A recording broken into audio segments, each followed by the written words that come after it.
अस्सलाम वालेकुम, आप देख रहे हैं इनसाइड पाकिस्तान। मैं हूं मोहम्मद ज़फ़ीर। माशी, सियासी और आइनी बहरान संगीन हो गया। पाकिस्तान तहरीक इंसाफ असम्बलियों से निकल कर इस वक्त सड़कों पे है। निगरान वज़ीर आला पंजाब के खिलाफ पाकिस्तान तहरीक इंसाफ सरापा एहतजाज। दूसरी तरफ अब इस वक्त मुल्क चूँकि जिस तरह का माहौल बन गया है, माशी तौर पर हम दलदल में फंसे हुए थे और आइनी और सियासी बहरान भी अब संगीन हो गया है। वजह ये बनी कि अब कौमी असम्बली से इस्तीफ़े ले लिए गए हैं। पाकिस्तान तहरीक इंसाफ के इस्तीफ़े मंजूर हो गए हैं और पंजाब और केपी में निगरान सेटअप आ गया। और अब 90 दिन के अंदर अंदर आपको दो बड़े सूबों में इलेक्शंस करवाने होंगे। एक तरफ इलेक्शंस होंगे, कौमी असम्बली की ज़मीनी इंतखाबात हो रहे होंगे। मुल्क तकरीबन इलेक्शन मोड में चला जाएगा। लेकिन हुकूमत जो है वो तैयारी कुछ और कर रही है। बज़ाहिर जो पंजाब में इस वक्त ब्यूरोक्रेसी में तब्दीलियाँ बड़ी पैमाने पर कार पछाड़ इस वक्त जारी है, जो कि निगरान सेटअप कभी भी नहीं करता। लेकिन पहली दफ़ा हम देख रहे हैं कि बड़ी तब्दीलियाँ हो रही हैं और इससे इन तब्दीलियों से लग ये रहा है कि ये शायद निगरान सेटअप जो है वो कोई साल या 2 साल की मुद्दत के लिए आया है। अगर ऐसा होगा, जो कि खदशात ज़ाहिर किए जा रहे हैं पाकिस्तान तहरीक इंसाफ की तरफ से भी और कुछ सियासी पंडित भी इस तरफ इशारे कर रहे हैं, तो ये और ज़्यादा संगीन होगा पाकिस्तान के लिए। पहले ही पाकिस्तान माशी तौर पर जो है वो मुश्किलात का शिकार है और गैर यकीनी की सूरत हाल है। और माशी इस्तेकाम जो है वो सियासी इस्तेकाम से जुड़ा है। सियासी तौर पे अगर इस्तेकाम नहीं आएगा तो ये तमाम चीज़ें बेहतर नहीं हो सकेंगी। इलेक्शन कमीशन में भी हम देख रहे हैं कि तेज़ी आ रही है, वो इलेक्शन की तैयारियां कर रहे हैं पंजाब और केपी के हवाले से। लेकिन बज़ाहिर इस तरह का माहौल लग नहीं रहा। हुकूमत ये बता रही है कि फौरी तौर पर इंतखाबात मुमकिन नहीं है। पाकिस्तान तहरीक इंसाफ इंतखाबात मांग रही है पहले दिन से, जब से उनको वो इक़्तिदार से बाहर गए। लेकिन हालात जो है वो बुरे और बदतर होते जा रहे हैं। आम आवाम की दस्तरस से चीज़ें बाहर निकलती जा रही हैं। लेकिन हुक्मरान जो है वो शायद किसी और प्लान के इंतज़ार में है। कैसे ये चीज़ें बेहतर होंगी और क्या इस बहरान से सियासी स्टेक होल्डर्स निकल पाएंगे? और न सिर्फ सियासी, ये चूँकि इस वक्त पाकिस्तानियत की बात है, पाकिस्तान की बात है, और इससे निकलने के लिए तमाम स्टेक होल्डर्स को एक साथ बैठना ज़रूरी है। पिछले कई दिनों से हम देख रहे थे थोड़ा सा डायलॉग की तरफ माहौल बना था जब खान साहब ने पिंडी में धरना कॉल ऑफ किया था। लेकिन उसके बाद ये चीज़ें आहिस्ता आहिस्ता मज़ीद गंभीर होती गई हैं। हुकूमत की तरफ से हाथ नहीं बढ़ाया गया, जो कि अपर हैंड है, उनको सोचना चाहिए था। लेकिन हम देख रहे हैं कि सियासी शिद्दत पसंदी में दिन ब दिन इजाफा होता जा रहा है। उसकी वजह से नुकसान अल्टीमेटली पाकिस्तान को हो रहा है। और इस वक्त क्या हल निकल सकता है इस सारी सूरत हाल का, आइनी तौर पर, सियासी तौर पे, और माशी जो बहरान है उसको हम कैसे उससे बाहर निकलेंगे? इन तमाम इश्यूज़ पे बात करेंगे। पैनल आज हमारे साथ बड़ा ज़बरदस्त मौजूद है। जनाब मीर मोहम्मद अली खान साहब हमारे साथ मौजूद हैं, माहिर हैं माशी अमूर के और ख़ास तौर पे इकॉनमी के ऊपर बहुत लिखते भी हैं, पाकिस्तान के हवाले से भी बहुत लिखा हमेशा बोलते हैं, दो टोक का अंदाज़ है उनका। मीर साहब खुशामदीद कहते हैं आपको। जनाब सदीकुल फारूक साहब हमारे साथ मौजूद हैं, सीनियर रहनुमा मुस्लिम लीग नून और सीनियर सियासतदान हैं, स्काइप पे हमें ज्वाइन कर रहे हैं। सदीकुल फारूक साहब खुशामदीद कहते हैं आपको भी। सैफुर रहमान साहब हमारे साथ मौजूद हैं, तहरीक इंसाफ से, पाकिस्तान तहरीक इंसाफ की नुमाइंदगी करेंगे। और नदीम रज़ा साहब हमें थोड़ी देर में ज्वाइन करेंगे, सीनियर सहाफ़ी और सीनियर तज्ज़ियाकार इस्लामाबाद से। मेरे साहब गुफ्तगू का आगाज़ आपसे करते हैं। चूँकि माशी अदाद व शुमार की जब हम बात करते हैं, हमेशा आपकी चीज़ें हम पढ़ते भी हैं, टीवी टॉक शोज़ में भी आप बात करते हैं। इस वक्त हम दलदल में फंसे हुए हैं और इस सारे माहौल में हमें उम्मीद नज़र नहीं आ रही, और नाउम्मीद होना भी नहीं चाहिए। लेकिन जिस तरह की लीडरशिप है या जो स्टेक होल्डर्स हैं, चाहे वो पॉलिटिकल हैं या जो भी, डिसीजन नज़र नहीं आ रहा, डायरेक्शन नज़र नहीं आ रही। आप चूँकि इकॉनमी को बहुत बेहतर समझते हैं, आप बैंकों की फिजिबिलिटी मिनटों में बनाते हैं, आपको क्या हल नज़र आ रहा है कि इस पूरे मामले में आपको पाकिस्तान कहाँ नज़र आ रहा है, पाकिस्तान की इकॉनमी कहाँ नज़र आ रही है, और इस हल से निकलने का रास्ता क्या नज़र आ रहा है? शुक्रिया ज़फ़ीर, आवाज़ आ रही है मेरी? जी जी, हम आपको सुन रहे हैं। देखिए ज़फ़ीर, सब में पहले तो ये जो जिद लगाई हुई है ना, देखिए मैं सियासतदान नहीं हूँ, मुझे इस मुल्क से इश्क की हद तक प्यार है, तो इसलिए जो मैं कहूँगा शायद तल्ख भी कहूँ, नरम भी कहूँ, मगर ये जो जिद लगाई हुई थी ना कि मुश्ताक को हटाया, फिर डार साहब को लेकर आए, और डार साहब आते ही साथ कहने लगे बचकाना तौर पे कि जी मैं यहाँ आया हूँ और देखें डॉलर नीचे जाना शुरू हो गया है। मईशत में कोई मैच्योर फाइनेंस मिनिस्टर इस किस्म की बातें नहीं करता। बार बार मैं 25 साल से डील कर रहा हूँ IMF से, मैं डील कर लूंगा, मैं उनको बताता हूँ। क्या बता रहे हैं? अब आप पता चल गया यही शराइत जो उनकी आज से 5 महीने पहले मान लेनी चाहिए थी, वो आज घुटनों पे बैठ के मान रहे हैं। उन्होंने कहा टैरिफ बढ़ाए, बढ़ाएंगे ये। उन्होंने कहा पेट्रोल की प्राइस बढ़ाए, ये बढ़ाएंगे। उन्होंने कहा डॉलर को ओपन मार्केट एक्सचेंज रेट पे करें, ये करेंगे। उन्होंने कहा टैक्स नेट बढ़ाए, ये बढ़ाएंगे। यही चीज अगर अपनी अना को हटाकर 5 महीने पहले मान लेते तो आज पाकिस्तान का ये हाल नहीं होता। कल सुबह से फॉरेन एक्सचेंज जो की सारी कंपनीज ने कैप हटा देना है डॉलर के ऊपर से, वैसे ही 270 में नहीं मिल रहा, पलक झपकते हुए आपके प्रोग्राम पे मैं कह रहा हूं ये 290 पे जाएगा। अल्लाह करे मेरे मुंह में खाक, अल्लाह करे मेरे मुंह में खाक, मगर ये पलक झपकते 290 पे जाएगा। हम अपनी अना और जिद में बैठे हुए हैं। पाकिस्तान में आज तक हर किस्म की सियासत चल गई, इसलिए चल गई कि हमारी मईशत कदरे बेहतर रहती थी आज के लिहाज से। तो वो सियासी हलचल जो होती थी मईशत पे इतना असर नहीं होता था। इस दफा पहली मर्तबा uncertainty has taken over like black clouds. Financial world में अनसर्टिनिटी जो होती है वो बदतरीन दुश्मन होती है स्टेबिलिटी की। आप मुझे बताएं कि पिछले 9 महीने में क्या हुआ है सिवाय बद से बदतर। मीर साहब बिल्कुल ठीक कह रहे हैं। मीर साहब आप अमेरिका छोड़ के पाकिस्तान आए और फिर कराची से भी लाहौर चले गए। इस वक्त पाकिस्तान का जो हाल है, मुझे ये बताएंगे आप, जो पाकिस्तानी हैं वो बाहर जाने का सोच रहे हैं, तो बाहर से इन्वेस्टर कैसे आएगा? हम इस माशी दलदल से बाहर कैसे निकलेंगे? आपको क्या वे फॉरवर्ड नजर आ रहा है मीर साहब? देखिए, वे फॉरवर्ड इस वक्त कुछ नहीं है, चाहे कोई भी आ जाए, मगर एक चीज करवाए, इलेक्शन करवा दे, 5 साल की हुकूमत हो, वो स्टेबिलिटी नजर आएगी बाहर वालों को। और नई हुकूमत जो भी आएगी, मैं आज आपके सामने कह के जा रहा हूं कि वो भी 2.5 से 3 साल तक इस चीज को नहीं संभाल सकती, मगर थोड़ा बहुत खुद ब खुद परसेप्शन चेंज होगा कि देखिए, एक 5 साल की गवर्नमेंट से इंटरनेशनल डोनर एजेंसीज, लेंडर्स आराम से डील कर सकते हैं, क्योंकि उनको पता है कि पॉलिसी फ्लक्चुएट नहीं करेगी, 5 साल तक ऐसे ही रहेगी। तो जो नई हुकूमत जो भी आए, जो अवाम के वोट की से आए, अगर इसमें भी बेईमानी की जाएगी तो फिर रोड पे निकल आएगी, तहरीक इंसाफ से चलाएगी, जमात इस्लामी, नहीं पता नहीं जिनको निकलना है वो रोड पे निकलेंगे, फिर यही चीजें होंगी। इस वक्त सब में पहले हमें एक्सटर्नल डेट को रीस्केड्यूल करना है। ठीक, चार साहब की क्या ईगो है कि वो क्यों नहीं बैठ सकते इंटरनेशनल लैंडिंग इंस्टीट्यूशन के साथ? और हमारा तो सबसे बड़ा, मैं लफ्ज बहाना यूज कर रहा हूँ, अस्तगफिरुल्लाह, मगर ये जो फ्लड का बहाना है डार साहब के हाथ में, इसी को लेके बैठ के कह सकते हैं कि हमारे पास डेवस्टेशन आ चुकी है, आप हमारा एक्सटर्नल डेट रीस्केड्यूल करें। ठीक है, अर्जेंटीना ने किया, वेनेजुएला ने किया, घाना ने किया, ब्रिटेन कर चुकी है, ग्रीस कर चुकी है, पोर्टुगल कर चुकी है। हम इतने बड़ी माशी ताकत है कि हम अपना $125 बिलियन का नहीं करवा सकते। मीर साहब बड़ी अच्छी, आपने बहुत अच्छा नुक्ता आपने उठाया। आप चीज़ें समझते भी हैं, आप बड़े बड़े सेमिनार से खिताब करते हैं। दुनिया भर में थिंक टैंक्स होते हैं, वो काम करते हैं, लॉबिंग करते हैं। क्या वजह है कि पाकिस्तान में इस कल्चर को फ़रोग़ ही नहीं दिया गया और अभी भी कोई इस पे, आप जैसे जो इंटेलेक्चुअल्स हैं, जो एक्सपर्ट्स हैं, जो इकॉनमी को समझते हैं, किसी पार्टी की बात नहीं हो रही, हुकूमत जो है वो सबसे इनपुट लेती है, क्यों इनपुट नहीं लिया जाता और उसमें से फिर सजेशंस लेके आप बाहर निकल सकते हैं? जिस तरह आप खुद बता रहे हैं कि ये मैनेज किया जा सकता है, तो सजेशंस नहीं ली जाती हमारे यहाँ। तो इस चीज़ की एक तो रवाज भी नहीं है, इसकी प्रैक्टिस भी करने की कोशिश क्यों नहीं की जा रही?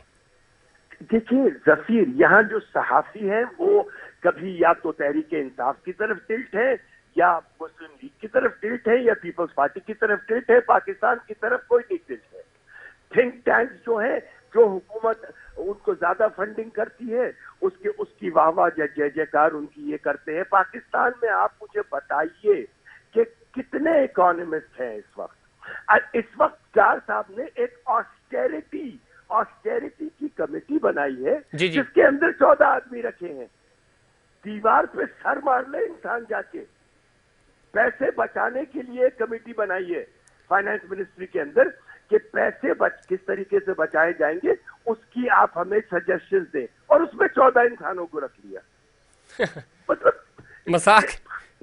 मतलब मजाक बनाया हुआ है। ये हमारी इंटेलेक्ट से मजाक हो रहा है, हमारी इंटेलेक्ट से। 62 BMW i7 मंगवाने की एलसी खुलवा दी गई है। 62 226,000 यूरो की एक गाड़ी है, 5 करोड़ रुपए की एक गाड़ी है, 62 की एलसी खुली है। मैं ऑन द रिकॉर्ड ये बात कह रहा हूं। ठीक, मतलब मजाक बनाया हुआ है हमारे मुल्क। मीर साहब एक चीज और है, मैं आपकी मौजूदगी का फायदा उठाते हुए, पंजाब में इस वक्त हम देख रहे हैं बड़ी तेजी से ब्यूरोक्रेसी तब्दील हो रही है और निगरान सेटअप जो है, खबरें ये भी हैं, ज़रा ये पॉलिटिकली सवाल है, मैं लेकिन चूंकि माशी तौर पे कहा जा रहा है कि इसको मैं लिंक करूंगा कि शायद कौमी असम्बली भी तोसी हो जाए, 1 साल मजीद उसको एक्सटेंशन मिल जाए, पंजाब का जो निगरान सेटअप होगा और केपी का जो निगरान सेटअप होगा वो 1-1 साल 1.5 साल ऊपर जा सकता है, आगे बढ़ सकता है। तो इस पूरे माहौल में जिस तरह की तब्दीलियां नजर आ रही हैं पंजाब में इस वक्त, हमें ब्यूरोक्रेसी में तेजी से लग तो यही रहा है कि इनका माइंड तो नहीं है इलेक्शन कराने का। इलेक्शन नहीं हुए तो आईनी बहरान तो जन्म लेगा ही लेगा, माशी बहरान तो ऑलरेडी हम फेस कर रहे हैं। आपको क्या नजर आता है कि चूंकि आप अमेरिका को भी समझते हैं, उस स्कूल ऑफ थॉट को भी समझते हैं और पाकिस्तानी स्कूल ऑफ थॉट को भी समझते हैं, कोई क्यों आप पे ट्रस्ट करेगा जब आपका निगरान सेटअप है और जब आपने एक्सटेंशन ली हुई असेंबली को आगे बढ़ाएंगे तो आईएमएफ आपके साथ क्या बेहतर अंदाज में डील कर सकेगा? जफीर नहीं, आईएमएफ से इसका कोई ताल्लुक नहीं है, ये हमारा डोमेस्टिक इशू है। ये अगर इलेक्शन को आगे बढ़ाएंगे तो ये समझ के बढ़ाएंगे कि हम साल में माशी हालात को बेहतर कर लेंगे और जब पब्लिक के पास जाएंगे तो शायद इतनी इन्फ्लेशन ना हो। इस वक्त 17% आपकी इंटरेस्ट रेट है, ये इंटरेस्ट रेट 20% पे जाएगा। ये इन्फ्लेशन अगर डॉलर जो मैं कह रहा हूं कि 290-300 पे जाएगा तो we will look at 30 to 50% inflation. अगर कोई अक्लमंद इंसान ये समझता है कि ये इलेक्शन आगे करके माशी हालात को बेहतर कर लेंगे, बखुदा ये उस जगह लेके चले जाएंगे मुल्क को जहां से पलटना मुश्किल हो जाएगा। मुझे सिर्फ एक खौफ लगा रहता है और वो सिर्फ ये खौफ है कि कल को हमारे माशी हालात इतने खराब हो जाए कि जो जैसे 2009 में स्टीव फ्रीडमैन ने न्यूयॉर्क टाइम्स में आर्टिकल लिखा था ना कि पाकिस्तान की मईशत को इतना खराब कर दो कि उसके बाद हम उनको $10 बिलियन के देकर 10 साल तक उनसे कहें कि अपना न्यूक्लियर प्रोग्राम रोल बैक कर दो। और हम इस वक्त उसी तरफ जा रहे हैं। और देखिए हमारी दिफा पे भी इसका असर पड़ेगा, डॉलर 300 पे जाएगा तो चाइना से जो बिल्कुल ठीक कह रहे हैं, लेकिन जब आप दिफा की बात कर रहे हैं और ये आर्टिकल जिसका आप जिक्र कर रहे हैं इसके ऊपर बहुत डिबेट भी हुई है माजी में भी, आपने भी रेफरेंस दे रहे हैं और हकीकत है इस पे नजरें हैं, तो आपके ख्याल में ज़ाहिर रियासत क्या सोच रही है? वसीतर मफाद में ज़ाहिर रियासत फिर देखती है जब चीजें कंट्रोल नहीं होती तो वो डिसीजंस लेते हैं। रियासत इंसानों की होती है। जफीर एक सेकंड रुक जाए जी, ये लफ्ज सुन के ना पाकिस्तान में पिछले 13 साल से जब से मैं हूं ना, मैं तंग आ चुका हूं। रियासत माँ होती है, रियासत ज़हीन होती है, नहीं, रियासत में वही इंसान, रियासत उतनी ही ज़हीन होती है जिसमें जैसे उसमें इंसान बैठे हो। रियासत कोई आर्टिफिशियल इंटेलिजेंस नहीं है कि वो खुद से सोच के आपको अनबायस सजेशन देगी। रियासत में अगर बायस लोग बैठे हैं तो रियासत बायस है। ठीक, अगर उसमें चले हुए कारतूस बैठे हुए हैं तो वो गन किसी काम की नहीं है। रियासत इस वक्त अना पे चल रही है, ये अना की बिना पे चल रही है। एक आदमी की नफरत में पूरे पाकिस्तान को, भाई वो तो जीतता ही नहीं अगर उसको हटाते नहीं इमरान खान को। तो मैं तो खून में लिखने को तैयार हूं कि अगला इलेक्शन हो जाता तो मुश्किल से इमरान खान जीतता। इस वक्त पूरे पाकिस्तान में आपने ऐसी हैजानी कैफियत में मुब्तला कर दिया है। बिल्कुल ठीक कह रहे हैं मीर साहब, इसमें कोई दो राय नहीं। और जाते जाते मीर साहब ये बताइएगा, पाकिस्तान के नौजवान आपको बहुत फॉलो भी करते हैं, सुनते भी हैं, देखते भी हैं, आपको क्या पैगाम देंगे? अवाम जो है वो नौजवान खासतौर पे मायूस हो रहे हैं, मैं और आप भले ये लफ्ज मुंह पे लाएं या ना लाएं, क्या पैगाम है उनके लिए? देखिए जफीर, देखिए पॉजिटिव होना जब हर चीज अच्छी चल रही हो उस वक्त पॉजिटिव होना कोई बड़ी बात नहीं है। मर्सिडीज चला रहे हैं और कहें 6 कनाल के घर में रह रहे हो और बोले मैं पॉजिटिव हूँ। नहीं, पॉजिटिविटी और उम्मीद की जरूरत उस वक्त होती है जब हर तरफ अंधेरा हो। मैंने तो आखिर में इस वक्त मेरा दिल ये कहता है कि मैंने हर चीज अल्लाह पे छोड़ दी है, उससे बेहतर तदबीर करने वाला कोई नहीं है। मैं टीवी पे जाऊंगा, आर्टिकल्स लिखूंगा, मेरा काम है सच बताना, मैं सच बताऊंगा और हट जाऊंगा, उसके बाद मैं अल्लाह के ऊपर छोड़ देगा। बिल्कुल अमीर साहब, दुरुस्त फरमाया आपने। और इस वक्त दुआ भी यही है, और मुश्किल वक्त है, इस मुश्किल वक्त में इसी तरह आएगी बेहतरी। पाकिस्तान हमेशा कायम रहेगा और इस चीज से भी निकलेगा इंशाल्लाह जरूर निकलेगा। बहुत शुक्रिया मीर मोहम्मद अली खान साहब, आपने प्रोग्राम में वक्त दिया। आप सब बता रहे थे कि किस तरह अपने मुश्किल हालात में ही ज़्यादा मोटिवेट रहना होता है। अच्छे हालात में तो सब तवक्कल भी कर लेते हैं और मोटिवेट भी रहते हैं। इस पर मज़ीद बात करेंगे। सैफुर रहमान साहब हमारे साथ मौजूद हैं, सीनियर सियासतदान, सीनियर रहनुमा पाकिस्तान तहरीक इंसाफ से। सैफुर रहमान साहब, गुफ्तगू आप मीर साहब की भी सुन रहे थे। माशी तौर पर हम दलदल में फंसे हुए हैं, आइनी बहरान आपके सामने, सियासी बहरान भी, आपके इस्तीफे मंजूर कर लिए गए हैं। इस वक्त गैर यकीनी की सूरत हाल है, समझ नहीं आ रही मुल्क में इलेक्शंस होंगे नहीं होंगे। आम आवाम जो है वो महंगाई से तंग है, हुक्मरान कोई दो टोक फैसला करने में नाकाम दिखाई दे रहे हैं। आपको क्या लगता है इस वक्त ये सियासी माहौल किस तरफ जाएगा? सैफ साहब। जी, मोहम्मद जफीर साहब, मीर साहब ने बड़ी वजाहत के साथ जो है ना पूरा सिनेरियो आपके सामने बयान कर दिया। जी। और ये पिछले 8 महीने का सारी चीजें आपके सामने रख दी, और ये हुकूमत किस लिए लाई गई थी ये भी तकरीबन उन्होंने जो है वो दबे हुए लफ्जों में ये सारा आपके सामने खींच दिया, और इसके नताइज भी आपके सामने उन्होंने बयान कर दिए। और किस कीमत पे अब हम आगे जाएंगे ये भी उन्होंने खदशात का इजहार कर दिया। बड़ा बेहतरीन तरीके से मोहम्मद अली साहब ने जो है उसको समेटा है, और मैं समझता हूं कि एक माहिर माशियात ही इन चीजों को बेहतर तौर पे समझ सकता है। बिल्कुल ऐसे ही। और दूसरी आपने बात की इस्तीफों से मुताल्लिक, जी, तो ये तो इनकी ख्वाहिश थी कि जनाब आप पंजाब असम्बली और खैबर पख्तूनख्वा असम्बली को डिसॉल्व करें तो हम जनरल इलेक्शन की तरफ चले जाएंगे, और ये एक बेहतर तरीका है, आईनी तरीका है। तो वो तो इमरान खान साहब ने, आपने देखा कि अपने दोनों हुकूमतों की, पंजाब की और खैबर पख्तूनख्वा की हुकूमत की कुर्बानी दी उन्होंने। ये फैसले आसान फैसले नहीं होते, मुल्क के बेहतर मुफाद के लिए करने पड़ते हैं, और बड़े लीडर ही कर सकते हैं अपनी हुकूमत कुर्बान। कि मुल्क जब दलदल में फंसता जा रहा हो और पूरे अवाम में जो है अनारकी फैलती जा रही हो, तो ऐसे फैसले मजबूरन करने पड़ते हैं। और इमरान खान ने जो कहा था वो साबित किया, और उस पर साबित कदम रहे। ठीक।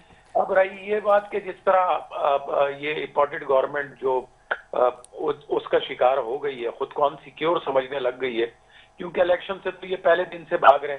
आए ये इलेक्शन के एजेंडे पे थे, और आए ये इस एजेंडे पे थे जनाब महंगाई खत्म करेंगे, हम इलेक्शन कराएंगे। सैफ रहमान साहब बिल्कुल ठीक कह रहे हैं, इस एजेंडे पे आए थे, दावे भी कर रहे थे कि आपके पास तजर्बा नहीं था, ज़ाहिर इकॉनमी आप बेहतर नहीं डील कर सके। डार साहब कहते थे कि पहले मिफ्ता इस्माइल और उसके बाद फिर डार साहब जब आए कि हम IMF बेहतर डील करेंगे, नहीं डील कर सके। अब इस पे अभी मीर साहब बता रहे थे आपके सामने ही। अब ये कह रहे हैं जी KP और पंजाब, ज़ाहिर आप वहाँ निगरान सेटअप आ चुका है, पंजाब में तो आप प्रोटेस्ट कर रहे हैं, और साथ ही साथ ज़िमनी इंतखाबात होंगे नेशनल असम्बली पे। एक तरफ बजट का बहाना बनाया जा रहा है कि हमारे पास पैसे नहीं है, चूंकि जो कि नहीं है, और दूसरी तरफ वो ये कह रहे हैं कि जी हम ज़िमनी इंतखाबात करवा लेंगे, जनरल इलेक्शंस नहीं करवाएंगे, उसके लिए पैसे नहीं है। तो आपको क्या लगता है, एक नई थ्योरी आ रही है मार्केट में कि शायद निगरान सेटअप जो है वो इसको प्रोलॉन्ग करें, और ज़ाहिर वो गैर आइनी होगा। और जिस तरह की तैयारी पंजाब में इस वक्त हमें नज़र आ रही है, रातों रात ब्यूरोक्रेसी में इतना उखाड़ पिछाड़ चल रही है, तो इसका मतलब यह है कि वो तो माइंड बना चुके हैं कि हमने स्टे करना है। 3 महीने के अंदर इलेक्शंस होते हुए आपको नजर आ रहे हैं सियासी तौर पे या टेक्निकली?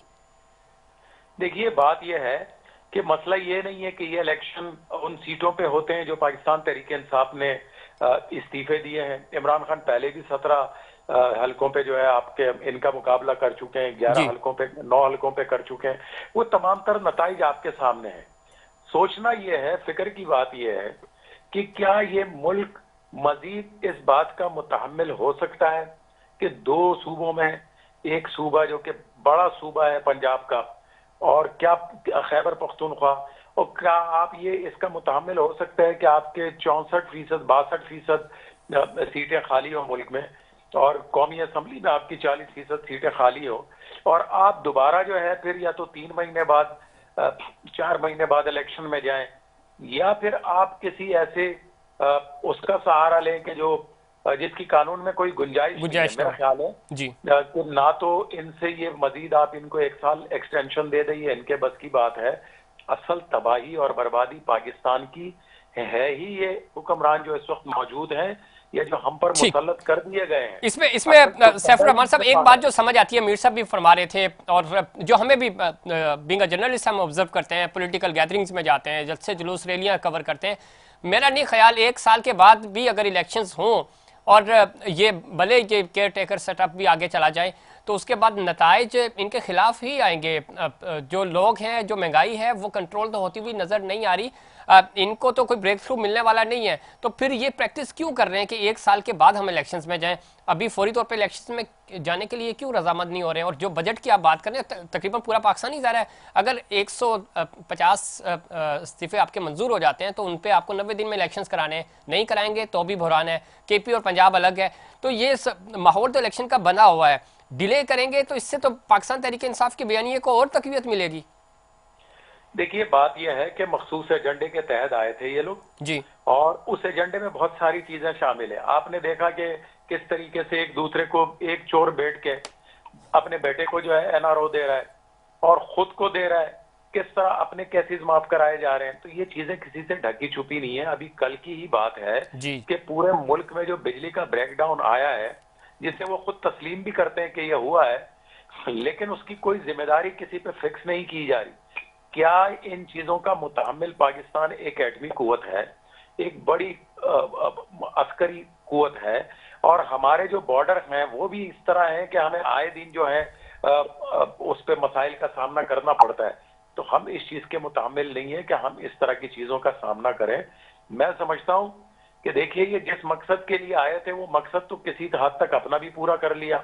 अब हो सकता है अगर कोई इंटरनेशनल एजेंडे जिस पे काम होते हुए नजर आ रहे हैं या जिसके खदशात मुख्तलिफ फोरम्स पे किए जाते हैं, हो सकता है कि उसके लिए मजीद काम किया जा रहा है। और डॉलर की पोजीशन तो अभी आपने देख ली कि ये जो 224-25 अनाउंस कर रहे थे, अभी टीवी पे चल रहा है। जी ऐसे ही जो फॉरेन एक्सचेंज वाले हैं उन्होंने खुद उसको जो है अपना 255 से 257 के दरमियान में उसको ओपनली फिक्स कर दिया। अभी आधे घंटे की पहले की खबर है ये। जी बिल्कुल ठीक कह रहे हैं सैफुर रहमान साहब, हालात बिल्कुल भी कंट्रोल में नहीं है और मजीद गंभीर होते जा रहे हैं। समझता कि देखिए, इनसे कोई बेहतरी की उम्मीद हो या ये कोई बेहतर कर सके कि हाँ, ये जरूर कर सकेंगे कि मजीद जो छोटे मोटे केसेस हैं या मजीद वो माफ करवा लेंगे, तो वो ये समेटेंगे और अपने अपने रास्ते लेंगे।